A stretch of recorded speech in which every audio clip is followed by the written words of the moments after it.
Hola a todos. Quisiera darle la bienvenida al taller de concurso CAP de la UTEMB 2020. ¿Quién se hubiera imaginado que estaríamos viviendo esta situación tan surreal o surrealista, casi como una película distópica, y que sin embargo se contrasta tanto con esa realidad del estallido social de octubre? Sin embargo, dicen que eh, con una crisis también llegan oportunidades, a pesar de que esas oportunidades todavía no las tengamos claras o nos cueste detectarlas. Lo que sí está claro es que en tiempos de crisis lo mejor es pensar, reflexionar, antes de reaccionar, antes de ser reactivo, reflexionar. Creo que es un buen momento para ver buenas películas, buenas series, leer y trabajar en lo que nos compete. En este caso, por ejemplo, el taller de concurso. Mi nombre es Luciano Basauri, soy arquitecto y en los últimos 15 años me he dedicado a la arquitectura y a los estudios urbanos. Me dedico principalmente a la docencia actualmente. Junto con Hernán Bugueño, a quien ya conocen, llevaremos entonces la tutoría de este concurso. Y bueno, la idea es abordarlo de la manera más sensata posible, sin estrés y con mucho compromiso y dedicación.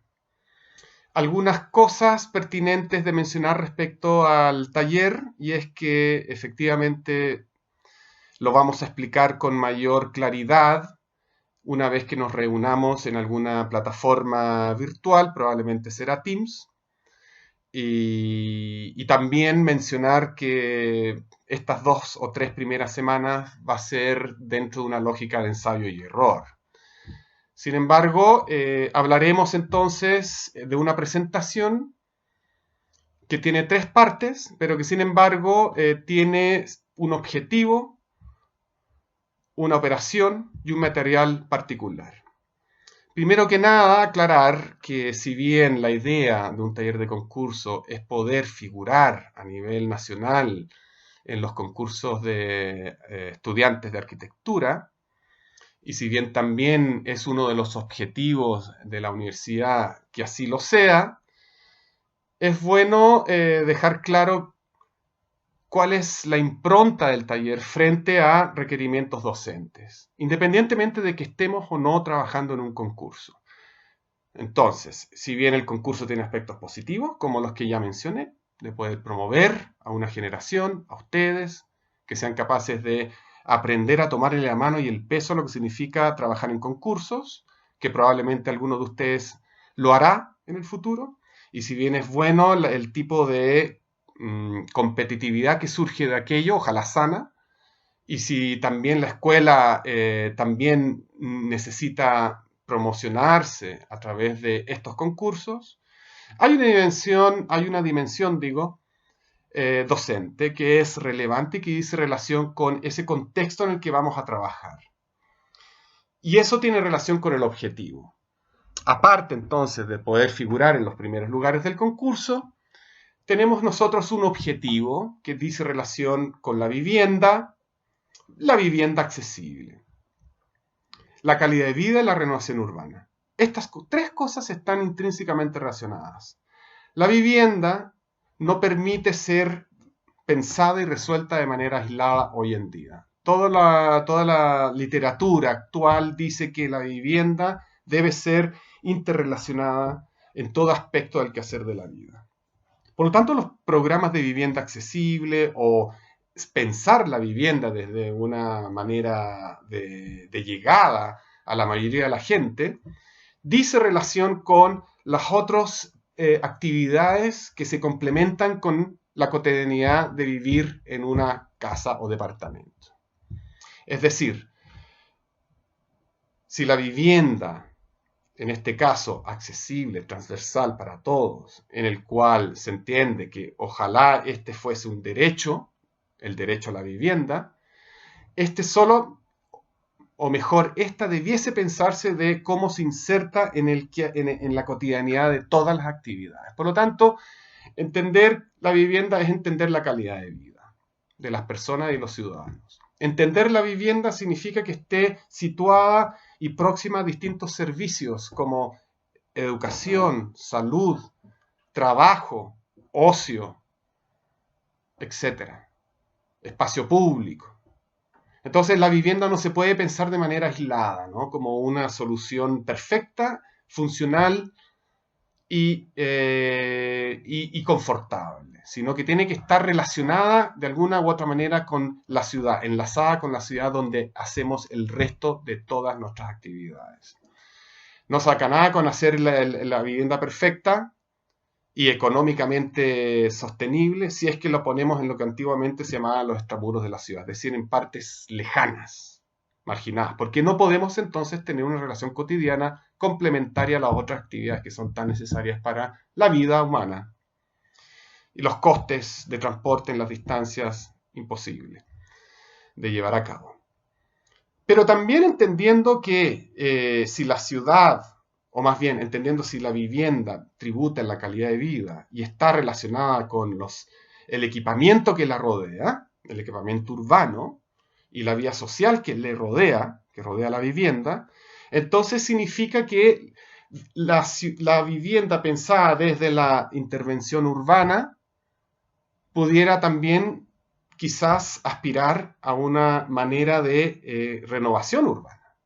Si la ciudad se promociona, se reproduce y se produce también en base a la arquitectura y a la vivienda, entonces quizás podemos pensar que en vez de agrandar el paño urbano en un suelo que es escaso, quizás la idea entonces es contener el crecimiento de la ciudad y densificar.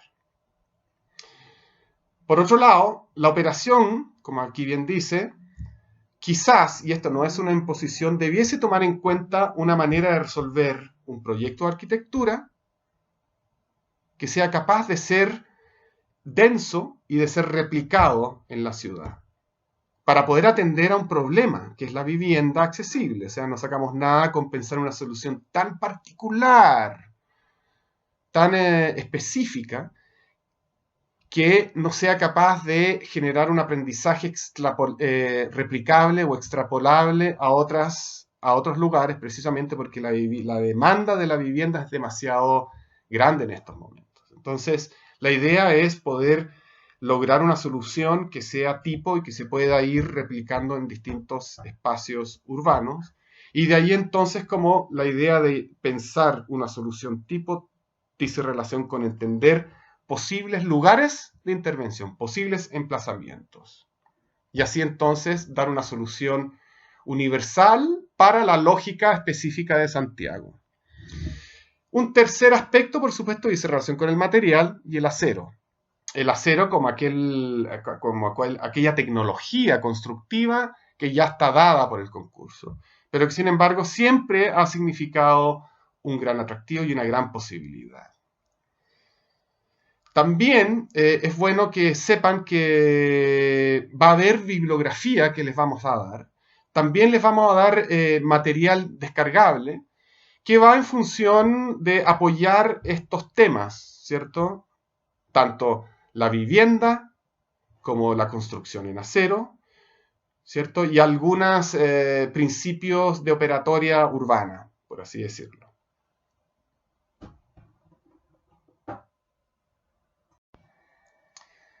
Acero. Aquí vamos a ver entonces en esta primera parte algunos imaginarios.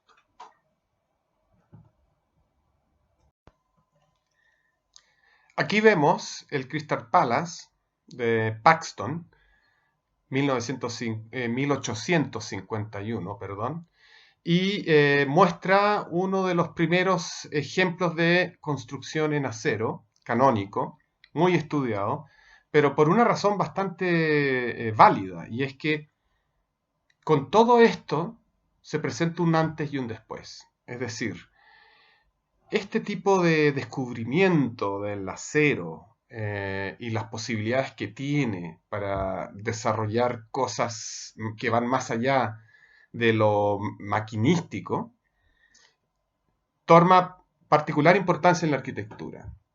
Significó un cambio de escala. De pronto surgen estructuras y formas de entender el interior y el exterior nunca antes vistas, nunca antes construidas y mucho menos imaginadas. Con el descubrimiento del acero, entonces, surge una nueva forma de idear el proyecto de arquitectura. Noten la escala. Las catedrales, todas erigidas a lo largo de varios siglos en la Edad Media, son menores que esto, para que puedan entender la dimensión y el cambio. El acero, entonces, es un descubrimiento que permite imaginar otras dimensiones, otro tipo de espacios, otro tipo de colectividad, de formas de relación entre las personas. Esta es una nave gigantesca que tenía por principio acoger la Feria Mundial de aquel entonces, que decía relación con todo el esplendor de la revolución industrial. Entonces podemos ver que la espacialidad y la transparencia empieza a operar de una manera nunca antes imaginada, nunca antes vista.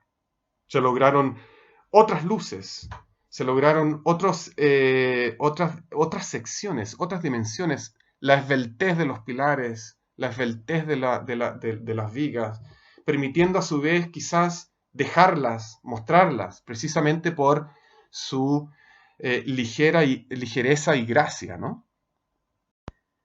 Lo mismo podemos decir con la Torre Eiffel, que se construye alrededor de unos 30 años después, en París.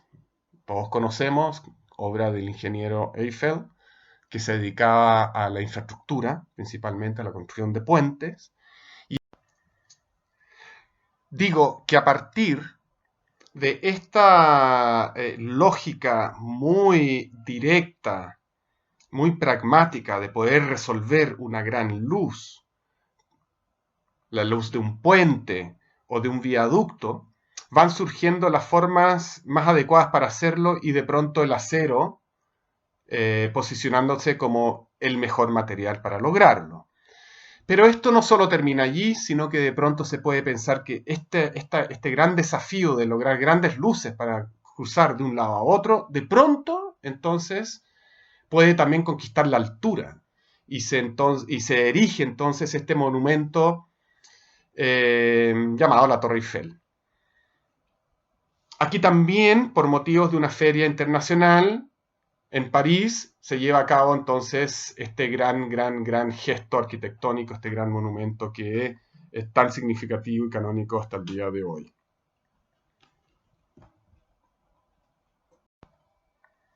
El caso es sin duda canónico, pero para ir al grano, lo que aquí se muestra en esta foto es el acero y sus propiedades como un sistema constructivo. Aquí lo que queda muy claro es lo siguiente, esas tres dimensiones de la arquitectura, ¿no? La estructura en acero como un entramado solidario. Y de allí entonces, la estructura como generadora y portadora de la forma arquitectónica. La estructura como generadora y portadora del diseño arquitectónico, no solamente de la dimensión estructural. Entonces también podemos ver el acero como aquella portadora de la ornamentación en la arquitectura. Entonces vemos que todos los elementos que están trabajando para soportar una estructura están a su vez movilizados para generar el diseño de la totalidad de la arquitectura. Esa es una nueva forma de entender un imaginario de lo que puede ser el futuro de la sociedad. En nuestro caso, la realidad nuestra chilena, el acero también logró no solo grandes luces para resolver problemas prácticos, como una gran estación de trenes, sino que significó la primera manifestación del cambio de escala de una ciudad provincial, Santiago, decimonónico, que a fines del siglo XIX entonces hace un salto a una escala metropolitana y lo hace a través de distintas piezas de arquitectura. Y muchas de esas piezas de arquitectura dicen relación con el diseño de jardines que abren grandes esplanadas, pero también la magnitud de sus edificios que logran entonces este esplendor arquitectónico que permite a su vez tener grandes interiores. Aquí podemos ver entonces la estación como un gran lobby urbano, abierta hacia la ciudad, cosa que no se hubiera podido realizar con ningún otro material. Entonces, el imaginario permite otras soluciones arquitectónicas, nunca antes pensadas, y soluciones urbanas nunca antes pensadas. La estación Mapocho, un poco lo mismo. Aquí vemos el mercado central, otra de las piezas clave del Santiago republicano de fines del siglo XIX, el nuevo espacio público de la transacción, del abastecimiento, que no existía antes.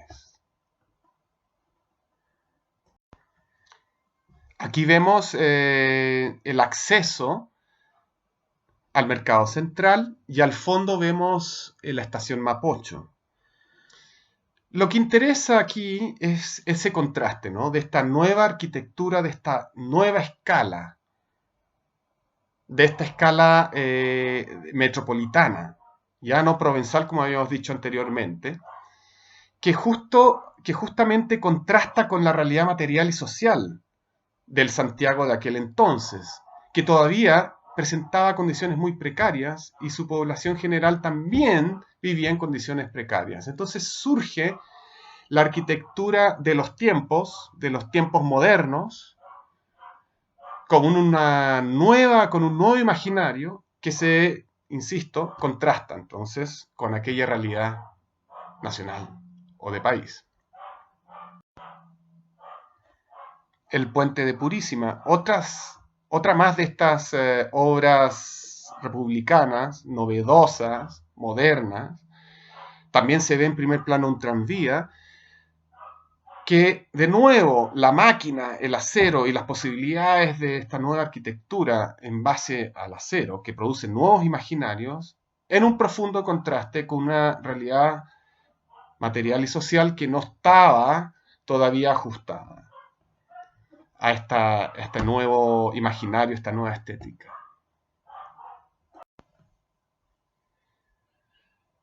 Aquí vemos la torre de Tatlin, parte de la corriente constructivista rusa, soviética, de las vanguardias de los 20. Y es interesante precisamente porque el acero pasa a ser portador también de un posible o de una posible construcción de imaginario representativo de nuevos ideales de sociedad que no se habían visto anteriormente, que se empiezan a idear, a conceptuar en el siglo XIX con la corriente marxista y el comunismo y que logran entonces establecerse como un nuevo tipo de administración y organización socioeconómica con una ideología distinta como es la Unión Soviética. Y cómo aquello, esta nueva sociedad, ocupa también una forma de entender la ciudad, que no se podría haber imaginado si no es a través de lo que puede lograr el acero.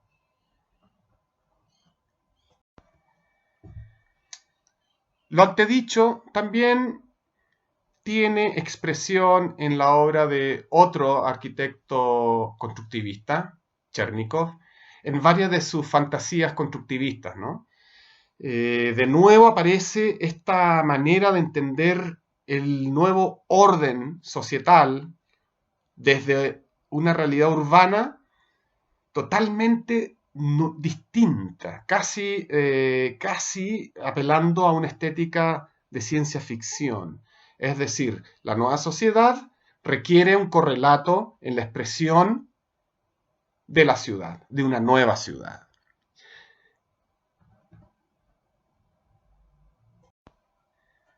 Esta nueva idea de configuración urbana de ciudad, con estas nuevas formas y distintas escalas, distinto lenguaje arquitectónico, nunca antes visto, como decíamos anteriormente, claramente se puede ver que se imaginó a partir de lo que se puede lograr, o la promesa de lo que puede lograr el acero. Probablemente sin ese descubrimiento de lo que el acero puede lograr en la arquitectura, no se hubiera podido levantar este tipo de imaginario.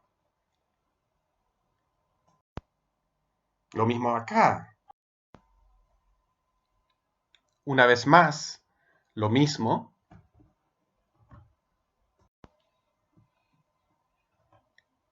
Por lo tanto, los invitamos a que revisen estos referentes y otros, ¿no?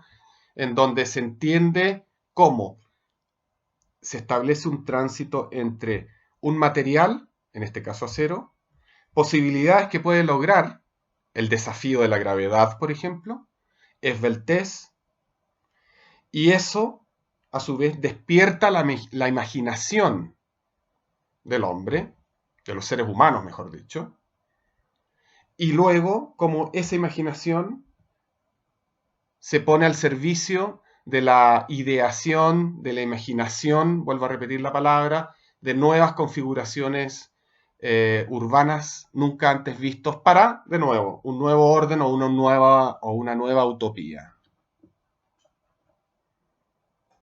Aquí vemos un croquis de Le Corbusier, donde, si bien es posterior a sus primeras imaginaciones urbanas, que las veremos después, sintetiza qué es lo que significa una nueva tecnología y cómo ésta abre una nueva posibilidad urbana, de imaginar una ciudad totalmente nueva en concordancia con los nuevos paradigmas de la sociedad moderna de principio de siglo. Es decir, si pensamos que el acero es capaz de lograr ese desafío de la altura de la Torre Eiffel y todo lo que hemos visto, si se asocia con otras tecnologías, en este caso con el cemento, con el hormigón, claro, es por una cuestión formal, entre otras cosas importantes, pero básicamente también se puede lograr en acero como principio, el principio que vemos en este croquis. Podemos ver entonces que la construcción horizontal que consume tanto espacio y que congestiona, en ese momento aquella ciudad que era todavía con ribetes industriales poco higienizados, densidad, hacinación de la población, etc., de pronto se puede liberar este suelo horizontal, porque la tecnología permite entonces la verticalidad. Se jibariza la ciudad en ciertos puntos y se libera en otros. Se pliega verticalmente a través de una tecnología, como es el acero y el hormigón, y al mismo tiempo se despliega el espacio para que quede entonces como una posibilidad de parque, la ciudad en el parque. Esto como una utopía se llevó a cabo a medias, algunas veces funcionó, otras veces no, eso es otro. Claro. Aquí se ve una imagen total en donde se muestra esa claridad, esa concepción rotunda de un nuevo imaginario urbano que estaba en concordancia con las proyecciones de la futura ciudad del ser humano moderno de aquel entonces, ya en 1924. Entonces, esta claridad de cómo se puede pensar y planificar la ciudad dentro de una lógica de organización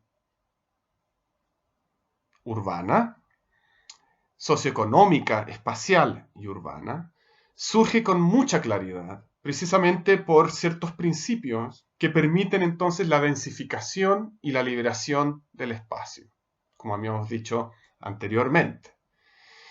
Esa síntesis propia de una utopía, que hasta el momento no habían muchas, de manera tan rotunda y tan en concordancia con las posibilidades tecnológicas del momento, es algo que entonces el acero, pero también pensando el acero en concordancia con el hormigón, permitió imaginar y pensar.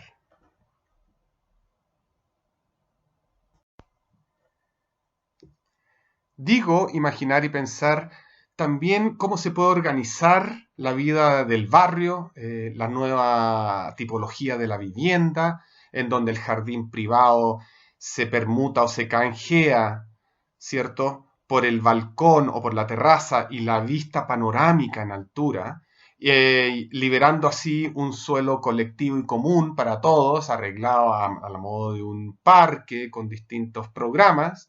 Es algo entonces que se va tejiendo, se va complejizando como un postulado urbano.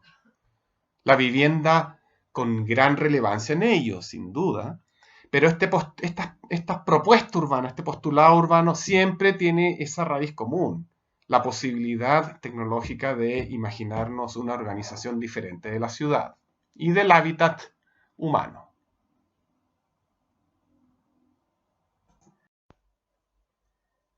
Entonces, este imaginario de nuevas ciudades, de las ciudades del futuro, que proviene de una innovación como por ejemplo la invención del acero en este caso y cómo se fue desarrollando en el tiempo, tuvo un gran impacto en la literatura y teoría crítica del urbanismo y del análisis de las ciudades, pero también tuvo sus repercusiones en la obra construida de grandes partes de las ciudades a lo largo del mundo. En Santiago hay varios casos que tienen un poco esta expresión de este urbanismo progresista que viene de estos imaginarios que estuvimos revisando, como la Villa Olímpica, la Villa Frey, la Unidad Portales, la Unidad Vecinal Providencia, las Torres San Borja, etcétera.